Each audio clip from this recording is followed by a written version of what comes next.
Bakit ba nandito ako sa Vancouver? Ano bang ginagawa ko dito? Malalaman niya mamaya. Tumawag ako sa Air Canada kasi naka-Air Canada kami para iparebook yung aking flight. Sinisingil ako ng 350 each person. So mga kaberks, ituloy na natin yung kwento naming mag-ama.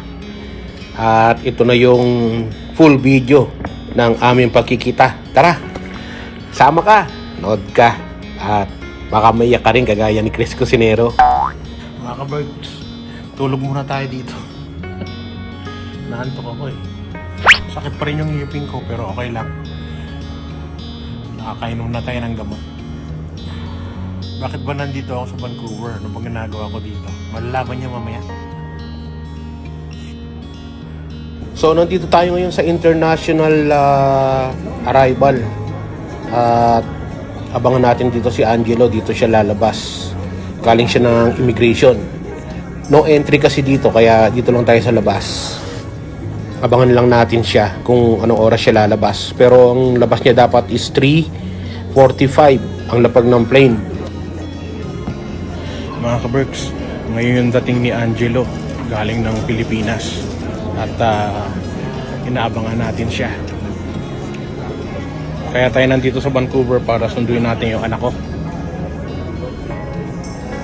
Baka na-delay lang na konti. Dapat 3:45 yung kanilang arrival, pero 4:43 na nakarating.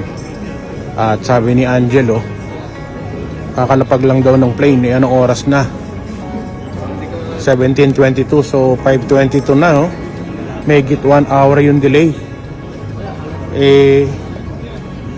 Yung sasakyan namin hanggang 7 o'clock papunta ng Edmonton. Kailangan naming i-rush yung oras papunta ng Edmonton.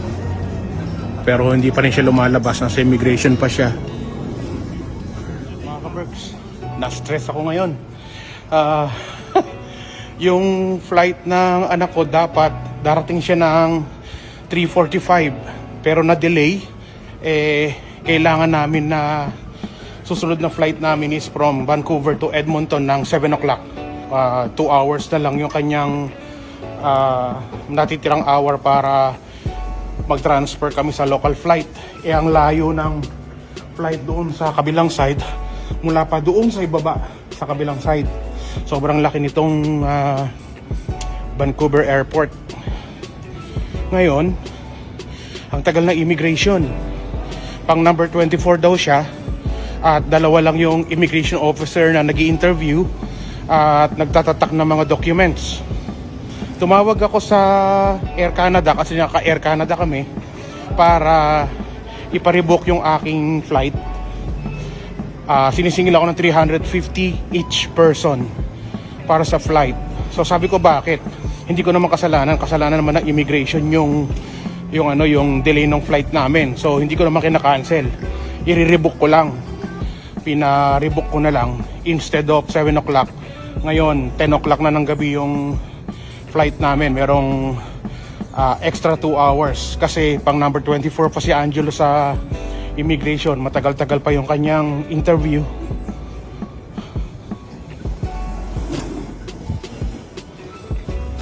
Ngayon lalabas ako para pumunta ng international airport. Tapos mamaya papasok na naman ako, papacheck na naman ako para dito naman sa local flight. Sobrang haba talaga yung nangyari sa journey ko for today. Pero ganun talaga. Sinabihan nila ako na dito ako pumila sa Air Canada. Pero nung pumila ako rito, sabi nila international flight daw to. So kailangan ko local flight. Kaya pinapasok ko doon sa kabilang side. Hello. Before 10 o'clock ng gabi. Sana matapos na yung process ng papers niya.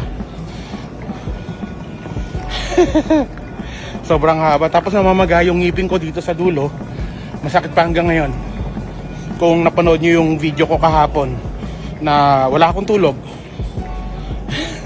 Pero kaya natin yan. Pilipino tayo. Ako pa ba? Hindi ako susuko. Para sa anak ko yan. Positive lang lagi. So paano mga ka-Berks? Mamaya na lang ulit. Mga ka-Berks, nandito na yung anak ko mga ka-Berks. Tagal ko nag-antay, 18 years. Finally.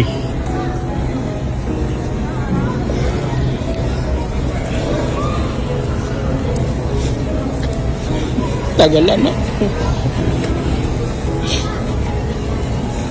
Dito na ako finally. Okay ka na? Tagal ng process ng papers mo pero natapos din lahat. Yan ang pinaka-importante. Ang dami ng struggle natin. Pero welcome to Canada. Bati ka sa mga ka-Berks natin. Hello nga, cover. Nandito na siya sa Canada mga ka-Berks. Yung hirap ko. Ang daming hirap. Pero nandito na siya. Finally, anak. Ang saya-saya ko mga ka-Berks. Alam nyo lang. Gutom ka na? Sige na mga ka-Berks at asikasuhin ko muna yung anak ko. Akyat ka dyan, anak.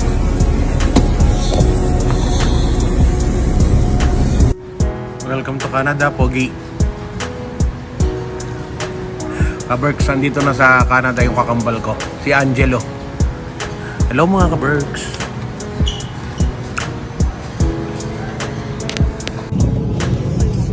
Mga ka-Berks, kami ni Angelo, lilipad na papunta ng Alberta. Ano? Tama? Edmonton. Kaway-kaway. Sa mga malulusog na mga ano dyan. So nakarating kami ng Edmonton, alauna na ng madaling araw. Pero kahit na late na kami nakauwi, ang importante nakauwi kami, saka nakuha ko yung anak ko. So susunod na journey na natin, kasama na natin si Angelo sa ating mga vlogs, mga ka-Berks. So abangan nyo, susunod si Angelo at si Chris Cusinero sa ating mga vlogs. Maraming salamat po, Chris Cusinero, ang inyong kapamilya, kapuso, katropa, kabarkada at ka-Berks. Maraming salamat sa inyong panonood at mahal na mahal namin kayong lahat. Maraming salamat po sa inyong walang sawang panonood at pagsuporta. Chris Cusinero, hanggang sa muli po. Bye-bye! Ano man ang hamon na ng buhay, palagi ka lang sumabay. Piliin mo laging sumaya. Kay Chris Cusinero panalo ka. Di lang pagluto at sa kusina, sa adventure ay kasama. Sa lugar na kakaiba, halika na. Kay Chris Cusinero na. Halika na't sumama ka at manood. Mga matay mamamangha, di lang dyan ang mabubusog. May mga lugar pa lang ganito ang nangyayari. Kapag nakita mo, mapapawaw, mapapagrabe. Mga ka-Berks, tara muna gala. Mga lugar dito kanyang ipapakita. At sa pagluto